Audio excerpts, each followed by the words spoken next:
Oh, my friends, Katie Kimball here for the Healthy Parenting Connector.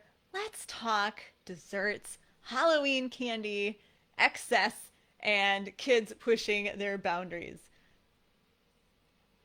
We have had pretty much every Kimball kid at some point in our history has snuck food, whether it's desserts or salty snacks. Hopefully, they always get caught. I was about to say they always get caught, but I suppose I'm the one who would be in the dark if they hadn't gotten caught, right? So maybe they don't always get caught. Point is, they've all done it. We've gotten through it, and we have pretty decent eaters with self control. I'm not saying we've done this parenting thing perfectly, but I just decided I wanted to share this story with you today as the Healthy Parenting Connector. And it's sort of a conversation.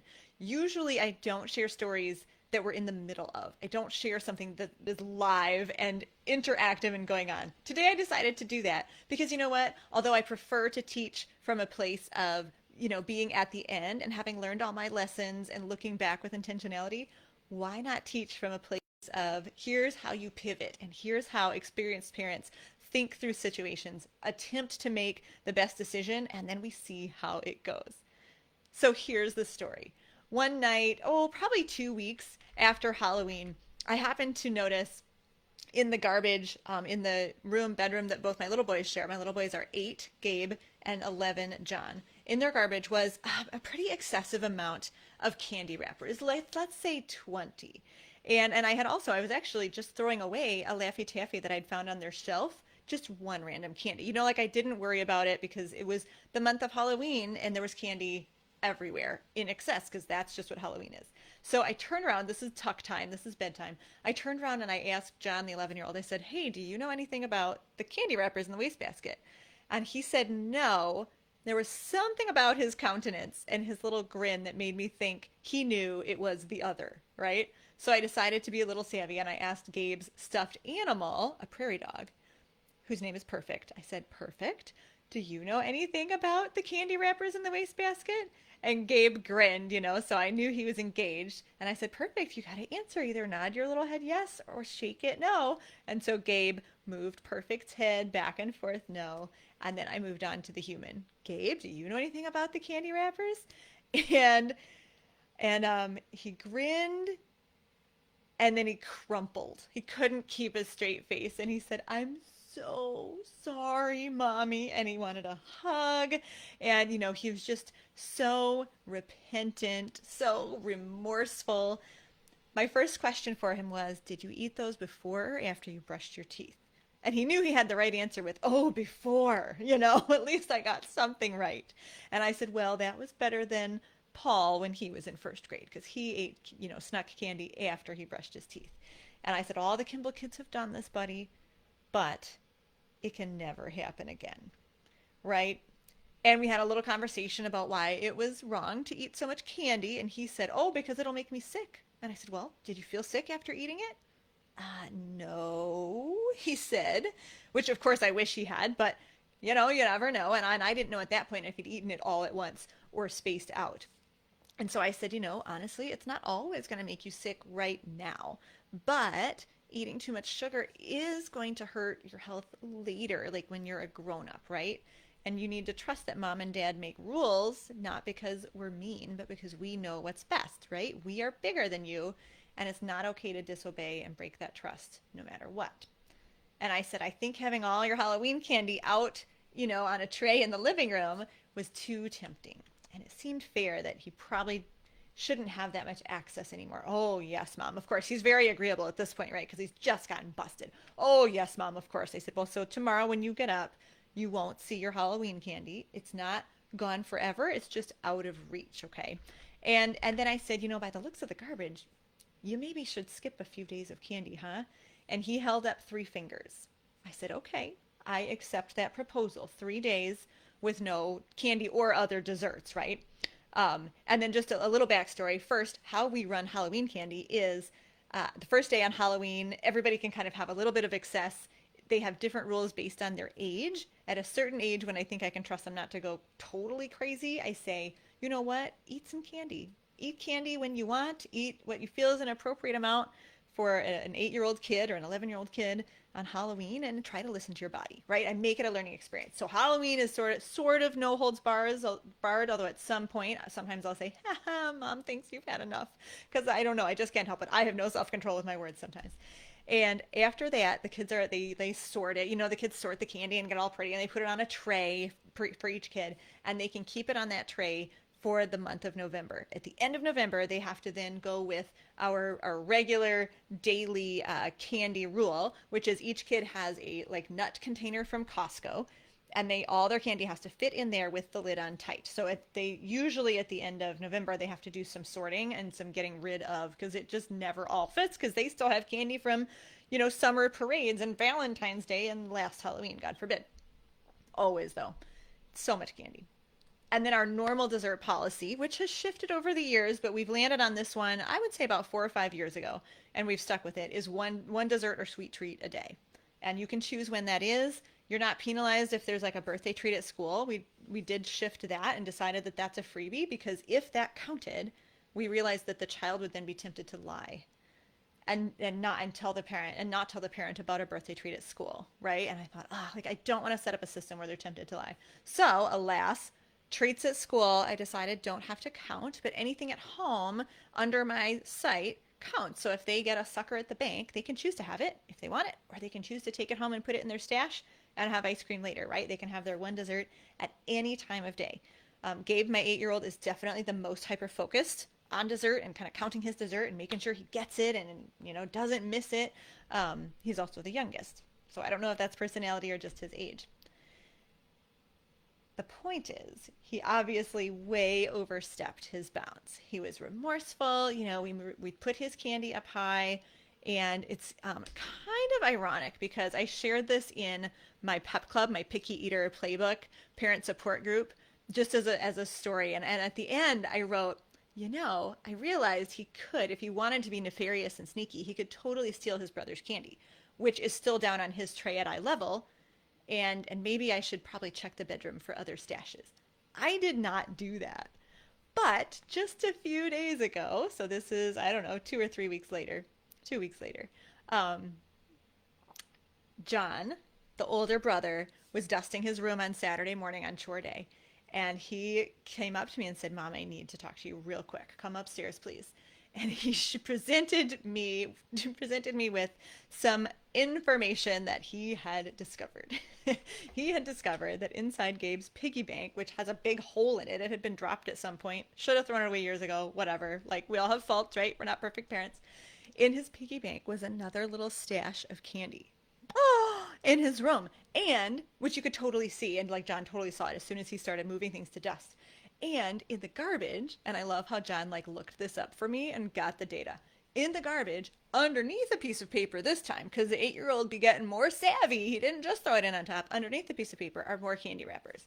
And I said, "John, are you sure? Are you sure this is new candy wrappers? Like, I think this is just the old stuff." John said, "Nope, nope. Here's how I know, Mom. Because there's like a bunch of Werther's Originals wrappers in there, and that's my personal candy that I had bought with my own money when I walked into town with my friends this fall." And I said, "Oh no!" Like it was like I spoke it into reality, right? So he totally stole his brother's candy from the basement stash and like the nut jars and everything. I'm like, "Oh my goodness, he's done it again." There's a huge irony to this because we were literally minutes away. Like we were putting our shoes on to take Gabe to his first confession. Okay, we're Catholic. That's a sacrament in which you walk into a room and you tell the priest all your sins. So his very first one. And we found out about this second candy fiasco right before he went. Oh my goodness. So we did, I just sort of set the bank in front of him, which again had a little stash of candy and wrappers in it. And so he knew that I was onto him. He knew where he was going and what he was about to do. And let me tell you, once again, so much remorse, so much penitence. I mean, he was just melting. He was crumpling. He was crushed. And we're a little more tentative now because I'm thinking, oh, like this really feels real, or is he just a good actor, right? Is he just a good actor? And we were just kind, gentle, we'll talk about this later. We have to go. So obviously he was going to the right place to like deal with his soul on his own. And my husband and I had time to talk. And we talked about the candy thing. And I said, gosh, it's like two problems because one is sneaking candy and, being disobedient to us and untrustworthy. And two is stealing from his sibling. Yikes. Ouch. And I said, I guess we're just going to have to put all the candy up. We're going to have to take everybody's candy out of the drawer and John's candy and the tray and put them all up above the fridge. And I just kept thinking about, I interact with so many parents in an online fashion who are struggling with their kids with picky eating. And I'm sometimes privy to Amy McCready's webinars through Positive Parenting Solutions. And there we have parents who, again, are struggling with parenting and trust and trying to be really intentional, but they tend to come with some of the worst stories. And I've often told my husband, I just can't believe it. Parents will lock up the kitchen cabinets or they'll lock up the tablet, the video games, they'll lock up the candy or they'll lock the whole pantry. And then these children, even as young as 5, are like breaking the locks and getting in and the parents don't know what to do. And I always say, get rid of whatever is in the box or whatever is in the locked pantry. Like you have to just get rid of it. And I thought, oh my goodness, I'm starting to feel like these parents. Now I need to take all the candy and lock it away. And God bless my husband. I always tell my kids, marry a good man, or tell my daughter, marry a good man like your dad, because he's on my team. Like we're on the same page. And he luckily, hasn't heard all those stories. I feel like I was tainted by all those stories. And he said, wait a second, Katie. Is locking up and removing access to all the candy going to really teach him, right? This isn't a 4-year-old. This isn't a 5-year-old who like really can't have self-control. This is an 8-year-old kid who's reached the age of reason and needs to begin to learn to resist temptation and build his own self-discipline and self-control, right? So I love this. My husband said, I think we need to give him one more chance. I think we need to really talk to him, obviously, about this, and he does need some consequences, but I don't know that we should fully restrict access to candy. And I said, oh, you're totally right. Like, you're totally right. Again, daughters, marry a man who is wise and who's going to be on your parenting team, right? So here's what we did. We did not remove any candy. We said, Gabe, I think you need, obviously you need some more time off of dessert. We settled on a week. So he has a full week without dessert. This is live, folks. We are right in the middle of that week. And every day his face is like a little crushed when he realizes that siblings around him are grabbing a dessert or a sweet treat and he can't. But he's taken it like a man, as he did last time. He's not complaining, which is good. He knows that that will cause further problems. He also had to purchase a new bag of Werther's Originals for John. Now, this is the kid for whom money has no purpose. He just gives money away like it has no meaning, it has no value or worth to him. And so I was just thinking today as I was preparing to speak to you about this, that I probably need to add that he needs to do a chore or two for John, because time is very precious to him and chores are very much his kryptonite. And so I feel like it would be a better gift to the brother to take 1 or 2 of his Saturday morning chores coming up. So like I said, this is live. We'll see how that goes. But he grabbed $5 without, like, he didn't even care. He does not care about that $5. So that was like not a painful, consequence. It was a natural consequence, but perhaps it should be a little more painful as reparation for stealing. That's a big deal. Like, I do not, I'm not going to raise kids who feel that it's okay to just take what is belonging to another person. So that's live. Then we talked about the candy and we told Gabe our intention as parents. I do think sometimes it's good to open the book and allow your kids to see your thinking because you are teaching them, right? The root of discipline is disciple, is to teach in Latin. So discipline should not be punitive, right? Punitive punishment, all about consequences. Discipline is to teach. Yes, sometimes a tool in your discipline toolbox is a consequence, but as Amy McCready teaches in Positive Parenting Solutions, there are many, many, many more tools. We must not focus only on the consequences. So we left the candy available. But I had a conversation with Gabe about how he can put a system in place where he can learn to resist that temptation. Okay? I said, it's going to be there. I said, so Gabe, I want you to imagine yourself going into the basement and you're kind of bored because you didn't find any friends in the neighborhood to play with.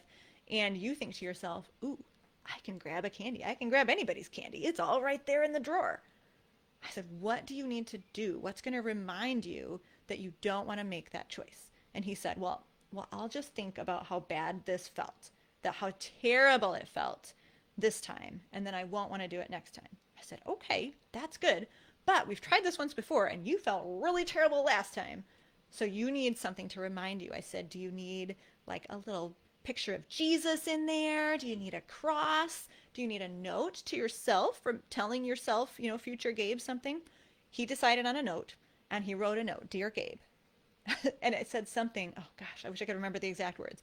It was something like, remember this felt so bad last time or something. I don't think he said don't do it, but wouldn't that be funny? Like, don't take the candy. So he has a little note in there on top of everyone's candy. And a couple days later, I checked in. How's that note working? How you doing with your temptation? He said, he was doing okay, all is well. But this is, again, this is live. This is ongoing. We're going to have to continue to check in with him and talk to him about building self-control, self-discipline, and resisting temptation, because as teenagers with cars and money, right, kids can go buy whatever they want. As adults, we are surrounded by temptations, whether they be food or otherwise, right? Whether they be food or otherwise, we are surrounded by temptations. I personally want to raise kids who have not just a little self-control, but who have a depth and a breadth of self-control from which they can draw in many, many situations.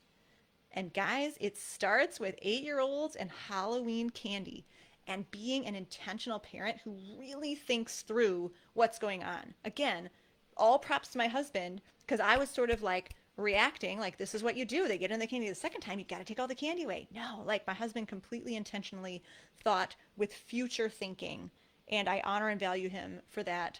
Good job, hun. Um, but this is how it works, right? This is how good parenting looks. Will it work? Will we find candy wrappers? Will the kid just get more savvy at hiding the candy wrappers? I don't know. Will we have a huge dentist bill in 6 months because he starts sneaking it, at bedtime? I don't know. But I hope right now that we did make the best choice. If we have a third transgression, we will for sure be adjusting those boundaries, right? And giving him more help in resisting that temptation, which may have to include removing the temptation for a time. We will see. This is definitely his last chance without further interventions and consequences. So this is how parenting looks. We make it up as we go along. We think about what we want our future kids to be like and what habits and qualities we want them to have, and we make our parenting choices as often as possible from that place, right? Not from an angry, temper-filled place, not knee-jerk reactions, but with intention, with patience, with forward future thinking.